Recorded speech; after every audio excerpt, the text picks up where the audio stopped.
Rusia acaba de hacer un movimiento estratégico que tomó completamente por sorpresa a los Estados Unidos. Yo, John Mearsheimer, vengo a compartir con ustedes mi análisis sobre lo que realmente está ocurriendo. Este desarrollo geopolítico tiene implicaciones profundas que muchos aún no han comprendido. ¿Qué hizo Rusia? ¿Y por qué Washington quedó tan sorprendido? Quédense conmigo hasta el final para entender esta situación crucial. No olviden suscribirse al canal y activar la campana de notificaciones. En los últimos meses, yo creí tener una lectura razonablemente sólida de la trayectoria estratégica de Rusia. No se trataba solo de una impresión personal. Esa percepción coincidía con el consenso predominante dentro de la comunidad de inteligencia de los Estados Unidos. La evaluación era clara. Moscú enfrentaba limitaciones militares evidentes, fisuras internas cada vez más visibles y un nivel de aislamiento diplomático que parecía restringir su margen de maniobra en el escenario internacional. La mayoría de nosotros imaginaba que, durante un tiempo, Rusia se mantendría predecible dentro de ese patrón de desgaste gradual. Pero de repente, algo comenzó a cambiar, y de una manera tan discreta y rápida que tomó por completo a Washington desprevenido. Recuerdo perfectamente el momento en que los primeros informes llegaron a mi mesa. Eran fragmentados, casi insignificantes cuando se observaban de forma aislada. Sin embargo, cuando empecé a conectarlos, percibí que había allí un movimiento más profundo. No se trataba de un ajuste táctico, como Moscú suele hacer para poner a prueba los límites. Tampoco era la presentación de un nuevo armamento ni un avance inesperado en el campo de batalla ucraniano. Era otra cosa. La alarma ganó fuerza cuando varios departamentos en Washington activaron prácticamente al mismo tiempo sus protocolos de análisis de riesgo ampliado. Cuando eso ocurre, significa que algo grande se está gestando, algo que aún no comprendemos por completo. La sensación era que Rusia había adoptado una postura estratégica nueva, no solo reformulada, sino totalmente rediseñada. Lo que más me sorprendió fue el carácter multidimensional de este giro. No se limitaba al ámbito militar o diplomático. Incluía elementos económicos, tecnológicos y especialmente informacionales. Al profundizar en mi análisis, percibí que esta nueva postura parecía diseñada para explorar áreas donde Estados Unidos tradicionalmente no presta suficiente atención. Frentes que siempre consideramos de baja prioridad empezaron a adquirir una relevancia repentina. Era como si Moscú hubiese estudiado cuidadosamente nuestros puntos ciegos, aquellos aspectos que subestimamos por hábito o exceso de confianza, y hubiera decidido operar exactamente en ellos. Lo más intrigante es que, a diferencia de lo que muchos podrían imaginar, esta estrategia no parecía depender de ganar una guerra convencional, igualar el poderío estadounidense o superar a la OTAN en fuerza bruta. En realidad, la lógica parecía otra: desplazar el centro de gravedad de las expectativas occidentales. Era como si Moscú hubiese comprendido que no necesitaba competir directamente para generar impacto. Bastaba con quebrar las suposiciones que han moldeado la política exterior de Estados Unidos desde el fin de la Guerra Fría. Para mí, ese fue el verdadero impacto. Durante décadas, nuestra política se basó en un conjunto de premisas sobre cómo Moscú piensa, reacciona y calcula riesgos. Ahora, esa base parecía estar siendo erosionada. Y cuando el eje de las suposiciones cambia, toda la estructura analítica debe replantearse. Un proceso complejo, lento y que genera tensión en cualquier sistema de seguridad nacional. Mientras reunía informes y cruzaba información, tuve la sensación clara de que estábamos entrando en un territorio estratégico nuevo. Y, para ser sincero, aún no sabía exactamente hacia dónde nos conduciría, solo que el cambio ya estaba en marcha. Cuando comencé a analizar los primeros indicios del cambio estratégico ruso, me di cuenta de que no se trataba solo de una actualización de postura. Era un nuevo modelo operativo, algo que desmontaba muchas de nuestras premisas. Y cuanto más avanzaba en las lecturas, más claro me resultaba que Moscú había identificado una fragilidad profunda dentro de los Estados Unidos, un país aún poderoso, pero políticamente estirado, internamente fragmentado y estratégicamente vulnerable de una manera que no veíamos desde los años 90. No se trataba de una vulnerabilidad militar, sino estructural. Rusia parecía haber comprendido que, incluso con enormes recursos, Washington hoy tarda más en reaccionar. Tiene dificultades de coordinación y necesita lidiar con disputas internas que consumen parte de su energía estratégica. Eso abrió espacio para un movimiento audaz por parte de Moscú. La nueva estrategia rusa parecía construida exactamente para aprovechar este momento. Atacaba varios frentes simultáneamente, con una velocidad mayor que nuestra capacidad de adaptación. Era como si el objetivo no fuera derrotar a Estados Unidos o a la OTAN en el sentido clásico, sino desordenar el tablero antes de que pudiéramos reorganizar las piezas. Y eso, para cualquier analista, es siempre una señal seria de alerta. Un contraste llamaba mucho la atención. En Washington, la expectativa era que Rusia seguiría su patrón tradicional: un uso pesado de blindaje, movimientos lentos, movilizaciones costosas y previsibles, además de la coordinación con socios limitados y ya conocidos. Toda nuestra estructura analítica estaba montada para observar ese tipo de comportamiento, hasta que de repente, Rusia rompió silenciosamente con ese patrón. Lo que vimos emerger fue un modelo completamente diferente, más ligero, más ágil, más internacional y, sobre todo, mucho menos predecible. Esa agilidad no se refería solo a movimientos militares, sino también diplomáticos e informacionales. Moscú parecía haber descubierto que podía operar como una fuerza fluida, navegando por espacios geopolíticos donde antes rara vez actuaba de manera asertiva. Cuando los primeros análisis internos comenzaron a circular, quedó evidente que muchos servicios de inteligencia estadounidenses habían sido tomados por sorpresa, no por descuido, sino porque estaban calibrados para otra dinámica. La suposición de que Rusia estaba condenada a permanecer reactiva y limitada se mostró equivocada. Nosotros mismos, dentro de la comunidad analítica, habíamos repetido esa narrativa tantas veces que empezó a parecer inevitable. Solo que Moscú ya no estaba reaccionando, estaba jugando a la ofensiva, y no solo en Ucrania.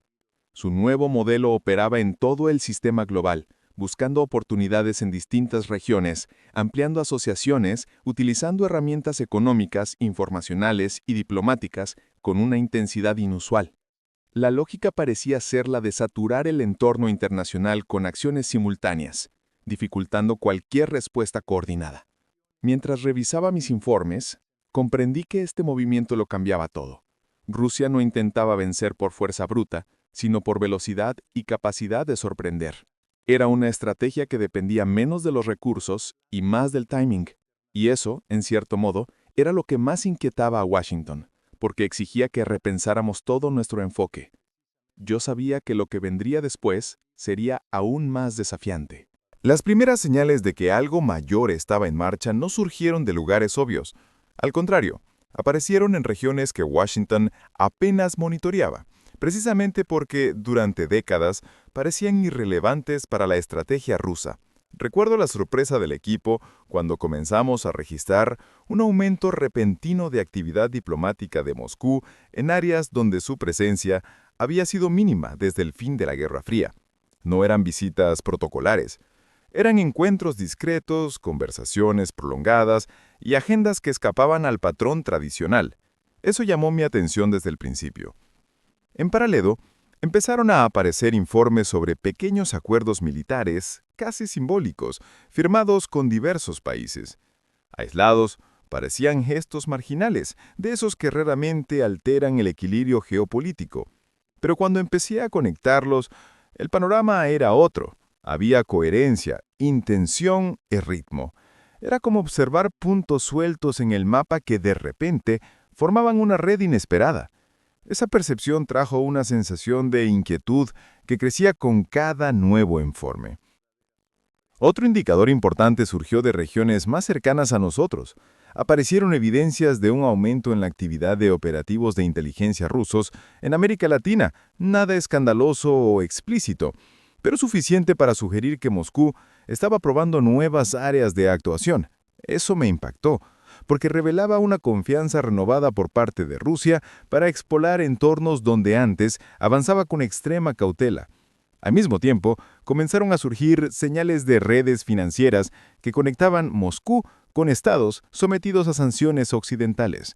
Eran relaciones complejas, muchas veces indirectas, pero que apuntaban a un esfuerzo claro por sortear restricciones y construir autonomía económica. Y como si eso no fuera suficiente, informes sobre nuevas asociaciones energéticas surgieron casi simultáneamente. Socios improbables, países fuera del alcance tradicional de la diplomacia rusa, empezaron a aparecer en documentos internos. La coincidencia era demasiado grande para ignorarla. Todos esos movimientos, aunque pequeños, comenzaron a formar un cuadro alarmante cuando se observaban juntos. Rusia estaba construyendo una red global capaz de desafiar a los Estados Unidos de manera asimétrica, sin depender de confrontaciones directas ni demostraciones de fuerza militar. Era una estrategia que utilizaba velocidad, capilaridad y creatividad en lugar de tanques o misiles. Dentro de la comunidad estratégica estadounidense, la mayor parte de los esfuerzos analíticos estaba concentrada en el desempeño ruso en la guerra de Ucrania. Eso generó un efecto colateral peligroso. Descuidamos la rapidez con que Moscú se reposicionaba en otros frentes. Mientras monitoreábamos cada metro de territorio en Europa del Este, Rusia expandía silenciosamente su presencia diplomática, económica e informacional en múltiples continentes. Para mí, la verdadera sorpresa llegó cuando entendí que el mayor temor de Washington nunca fue la fuerza militar rusa. Siempre fue la posibilidad de que Moscú minara la influencia estadounidense sin disparar un solo tiro. Y ahora, todo indicaba que esa era exactamente la estrategia en marcha. Una ofensiva global silenciosa, descentralizada y difícil de rastrear, diseñada para alterar el equilibrio de poder sin recurrir a confrontaciones directas, y yo sabía que lo que vendría después sería aún más inquietante. Con el paso de las semanas, el concepto central de la nueva postura rusa comenzó a aparecer en conversaciones privadas dentro de Washington. Funcionarios estadounidenses, personas experimentadas y normalmente prudentes, empezaron a usar un término que hasta hace poco yo jamás había escuchado en ningún informe oficial: disrupción distribuida. Lo mencionaban en voz baja, como si el simple hecho de nombrar la estrategia fuera ya admitir un problema mucho mayor de lo esperado. La lógica detrás de ese concepto era simple, casi obvia, y justamente por eso tan peligrosa. Rusia no estaba intentando igualar el poder de los Estados Unidos. En cambio, buscaba estirar al máximo nuestras debilidades. Era una postura que evitaba los enfrentamientos directos y optaba por abrir varios focos de tensión al mismo tiempo. Así, mientras Washington intentaba responder a un evento, otro surgía en una región distante, siempre fuera del alcance inmediato de nuestra supervisión. Noté que en lugar de depender de las alianzas tradicionales, aquellas que solemos monitorear de cerca, Moscú se estaba aproximando a países que los Estados Unidos habían subestimado durante años. Eran estados considerados poco relevantes, aliados estratégicos improbables o simplemente invisibles para la política exterior estadounidense. Ese detalle, más que cualquier otro, revelaba cuánto habíamos confiado en exceso en análisis antiguos. Lo que más preocupaba a la administración Biden era la premisa que sustentaba toda esa estrategia rusa, la idea de que los Estados Unidos ya no pueden gestionar crisis simultáneas en múltiples regiones. Durante décadas, esa suposición era considerada falsa, casi ingenua, pero ahora por primera vez parecía alarmantemente plausible. Y lo más incómodo era que los propios informes internos confirmaban esa evaluación. La situación estadounidense era frágil. El Pentágono estaba visiblemente estirado, dividido entre prioridades que se acumulaban sin descanso. La seguridad europea exigía compromisos masivos, especialmente con la continuidad de la guerra en Ucrania.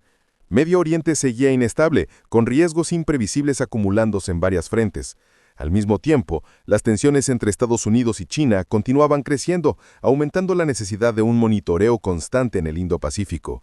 Y como si eso no fuera suficiente, la política interna estaba paralizando decisiones cruciales, retrasando respuestas que deberían ser rápidas. Fue en este ambiente de dispersión donde Rusia detectó lo que necesitaba. Percibió debilidad, división y vacilación en Washington, y en lugar de esperar, actuó. Antes de que los Estados Unidos consiguieran recuperar foco o reorganizar prioridades, Moscú aceleró su estrategia. Era como ver a alguien atravesar una puerta estrecha segundos antes de que se cerrara. Al analizar todo esto, sentí que Rusia había comprendido algo que nosotros ignoramos por orgullo o exceso de confianza. No era necesario derrotar a los Estados Unidos. Bastaba con sobrecargarlos. Bastaba con moverse con rapidez mientras Washington aún debatía el primer paso. y era exactamente ese el movimiento que veía tomar forma ante mis ojos. A medida que avanzaba en el análisis, se volvía cada vez más evidente que la estrategia rusa no se apoyaba en instrumentos tradicionales de poder. Era una arquitectura diseñada para operar en el siglo XXI, donde la fuerza bruta deja de ser el centro y pasa a ser apenas un elemento más entre muchos. Moscú había entendido antes que nosotros que los conflictos modernos se libran con herramientas distribuidas, silenciosas y profundamente asimétricas. Uno de los primeros indicios de esto provenía de las alianzas de inteligencia que comenzaban a surgir lejos de los reflectores. No eran pactos públicos ni acuerdos formales firmados ante las cámaras. Eran cooperaciones discretas, difíciles de rastrear, establecidas con países que Occidente había considerado periféricos durante mucho tiempo. Cuando analicé esos informes por primera vez, percibí algo que me inquietó. Esas alianzas ampliaban el alcance ruso sin que Moscú necesitara proyectar fuerza directamente. Al mismo tiempo, las capacidades de sabotaje cibernético continuaban evolucionando. No era un campo nuevo, pero la forma en que estaba siendo integrado a la nueva estrategia era distinta. En lugar de ataques aislados, surgían movimientos coordinados que parecían perseguir dos objetivos simultáneos: probar vulnerabilidades y crear incertidumbre. La idea no era destruir, sino desorganizar, retrasar, confundir, desgastar poco a poco el entorno estratégico estadounidense. Otro componente importante eran las alianzas económicas, que, aún informales, ayudaban a Moscú a sortear sanciones o reducir sus efectos. Al observar esos movimientos, entendí que el objetivo no era crear un gran bloque económico alternativo, sino construir múltiples rutas de supervivencia. Con ello, Rusia aumentaba su autonomía y reducía la capacidad de presión de Estados Unidos y sus aliados. También aparecían indicios de despliegues militares en regiones que Washington consideraba políticamente intocables. No eran grandes bases ni movimientos pesados, eran presencias pequeñas, puntuales, pero suficientes para indicar que Moscú estaba probando nuevos límites y, en cierto modo, normalizando su presencia en áreas antes consideradas fuera de su alcance. Para mí, ese era uno de los aspectos más audaces de la estrategia. No había alarde, pero sí intención. Sin embargo, la herramienta que más llamaba la atención, y tal vez la más importante, era el uso de redes de influencia política capaces de moldear narrativas globales. Era impresionante cómo ciertos discursos ganaban fuerza en regiones diversas al mismo tiempo, muchas veces desplazando la opinión internacional de forma sutil, pero consistente. No se trataba de propaganda clásica, sino de algo más sofisticado: la construcción de percepciones. Rusia parecía entender que, en el siglo XXI, controlar la narrativa suele ser más eficaz que controlar territorio. La conclusión a la que llegué era simple, pero reveladora. Esas herramientas no eran convencionales, porque esa era precisamente la intención. Moscú no estaba librando un conflicto basado en las reglas del siglo pasado. Estaba desarrollando una disputa moldeada por las dinámicas del siglo XXI, fluida, distribuida y profundamente asimétrica. Y cuanto más observaba ese conjunto de movimientos, más claro me quedaba que apenas estábamos comenzando a comprender la profundidad de este nuevo enfoque ruso. El cambio de percepción dentro de Washington no ocurrió de un día para otro. Fue un proceso lento, incómodo y, para muchos, profundamente perturbador. Recuerdo estar en una de las salas de análisis de la Casa Blanca cuando comenzaron los primeros debates. La reacción inicial fue de negación.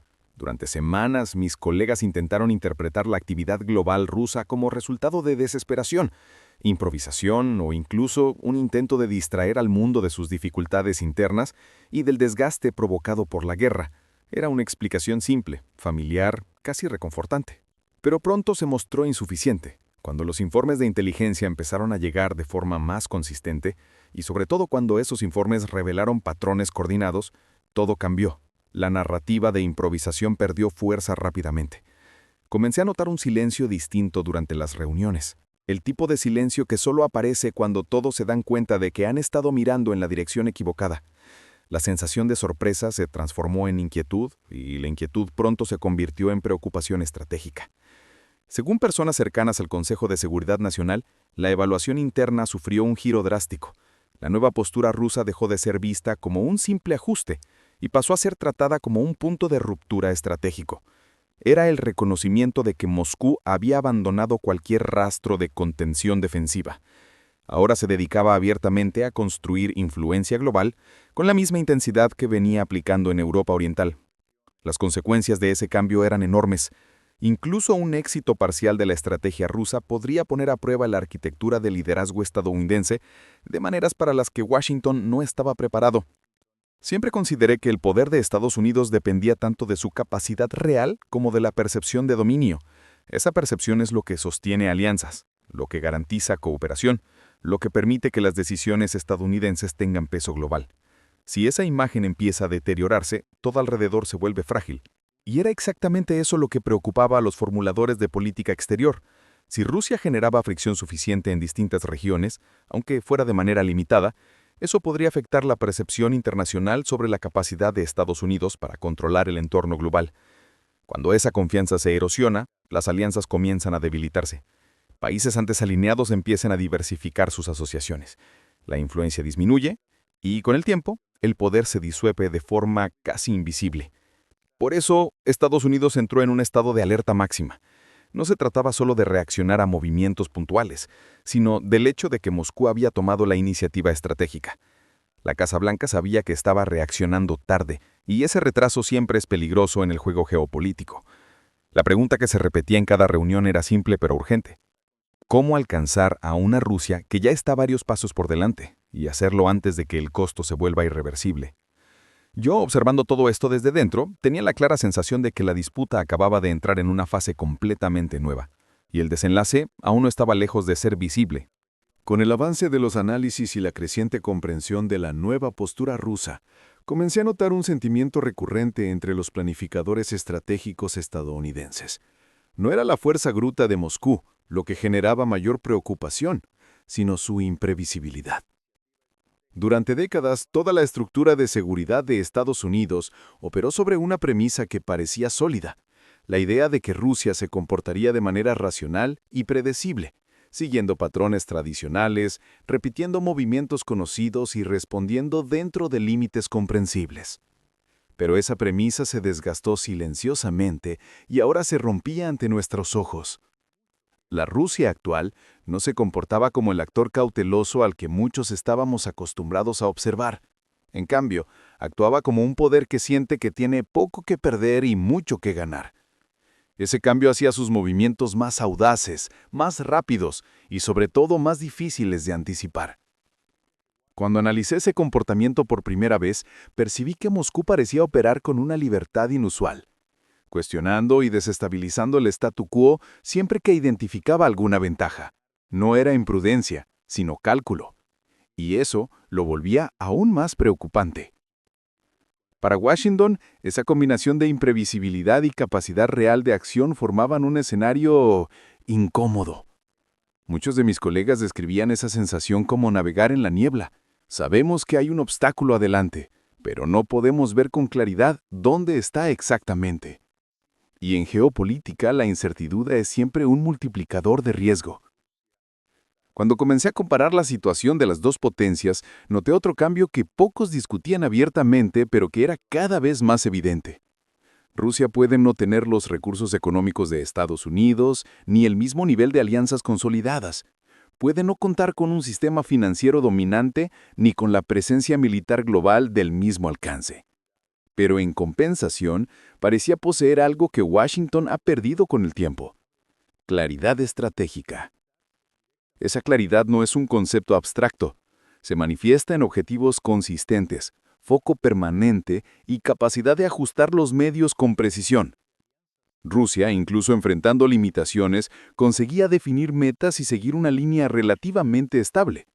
Estados Unidos, por otro lado, se veía constantemente dividido entre prioridades en conflicto, presiones internas, debates interminables y cambios de rumbo a cada nueva crisis. La falta de foco diluía el poder estadounidense más que cualquier adversario externo podría hacerlo.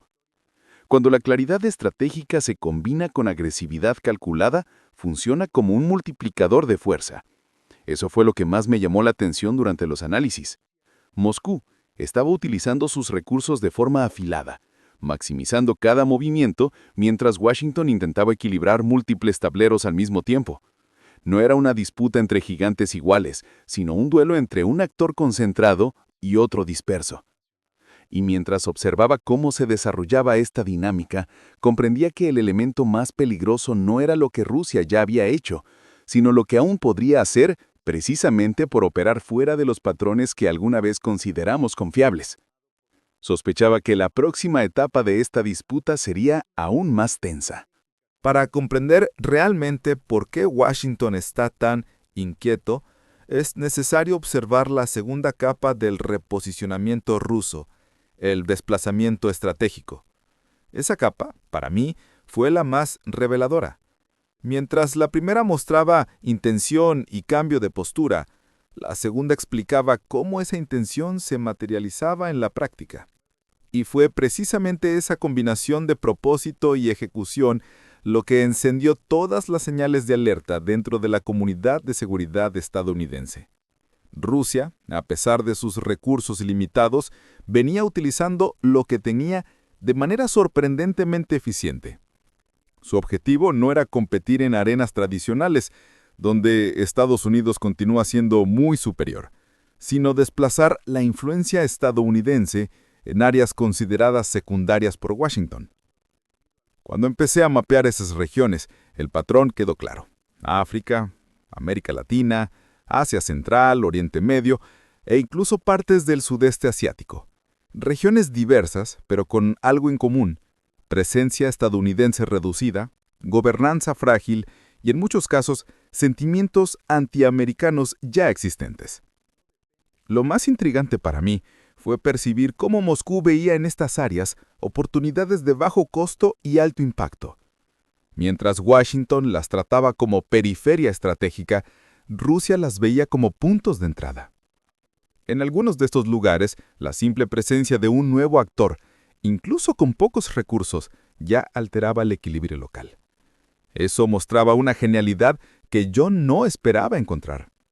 La estrategia no dependía de una fuerza avasalladora, sino de estar en el lugar correcto en el momento adecuado. Algo que muchos planificadores estadounidenses habían descuidado durante años. Cuando analicé las operaciones por región, la imagen se volvió aún más clara. En África, por ejemplo, comenzaron a surgir informes de contratistas de seguridad rusos actuando como protectores de presidentes, entrenadores de militares y guardianes de operaciones mineras. Era un tipo de actuación que Washington no podía movilizar con rapidez, mucho menos sin enfrentar largos debates legislativos o críticas internacionales. Esa asimetría de velocidad ya era por sí sola una ventaja estratégica para Moscú. En América Latina, los informes apuntaban a la apertura de canales de influencia conducidos por servicios de inteligencia rusos. Nada grandioso, pero suficiente para minar parte de la presencia diplomática de Estados Unidos. Era como si Rusia plantara semillas en terreno fértil, aprovechando cada brecha dejada por la atención limitada de Washington a la región. En Oriente Medio, el patrón se repetía. Moscú se presentaba como una alternativa estable frente a la impredecibilidad occidental. Yo mismo escuché a diplomáticos comentar que varios socios tradicionales estaban menos confiados en el compromiso estadounidense. Rusia ocupaba ese vacío con un mensaje simple: nosotros nos quedamos cuando otros se van. En Asia Central se percibía un silencioso retorno de la influencia rusa. Mientras Estados Unidos solo observaba, Moscú reconstruía lazos políticos, económicos y de seguridad con discreción, pero firmeza. Era una presencia que crecía sin hacer ruido, y tal vez justamente por eso era más difícil de contrarrestar. Al final, el resultado de estos movimientos era evidente. Cada paso ampliaba el alcance de Rusia y, más importante aún, reducía el de Estados Unidos. Y ese desplazamiento, aunque sutil, tenía el potencial de remodelar todo el equilibrio global. Entre todos los cambios que ha acompañado en los últimos años, quizá ninguno haya sorprendido tanto a Washington como la resiliencia económica rusa.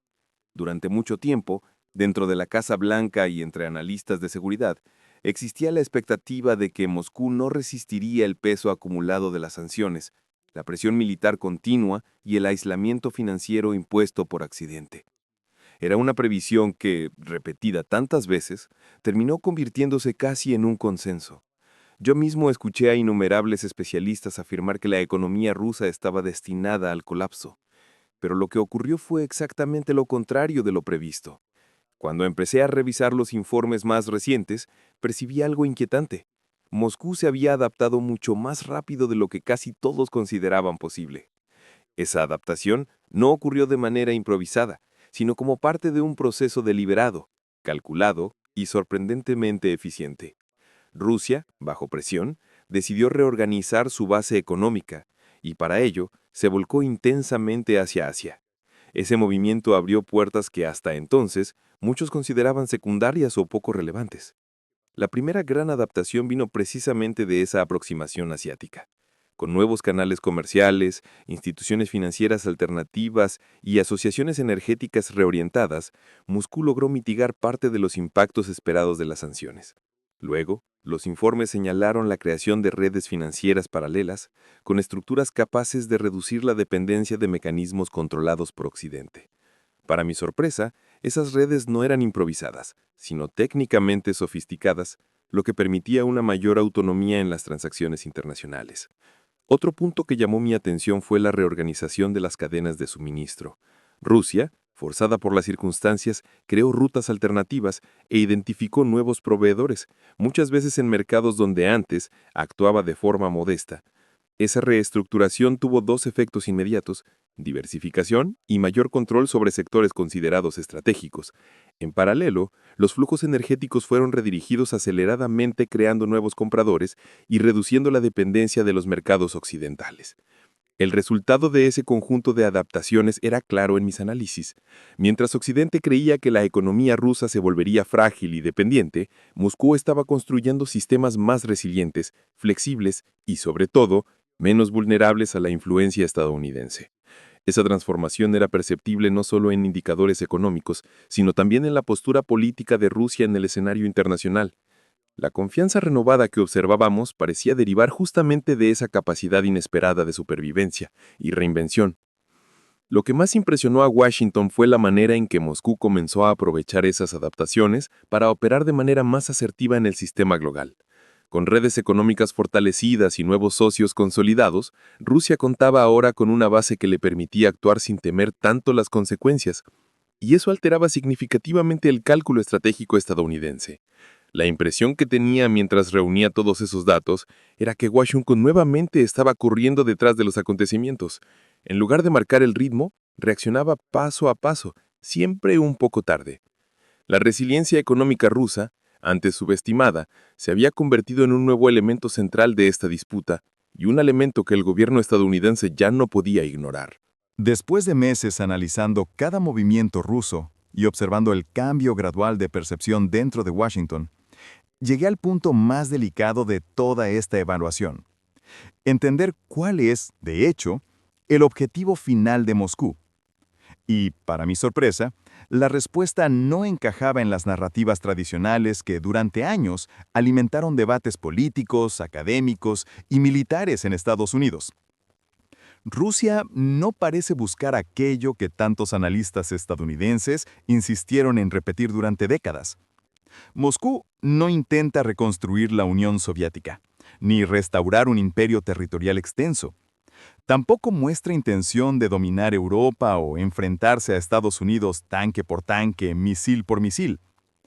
Esas ideas, aunque útiles para simplificar discursos, nunca reflejaron la complejidad real de las ambiciones rusas contemporáneas.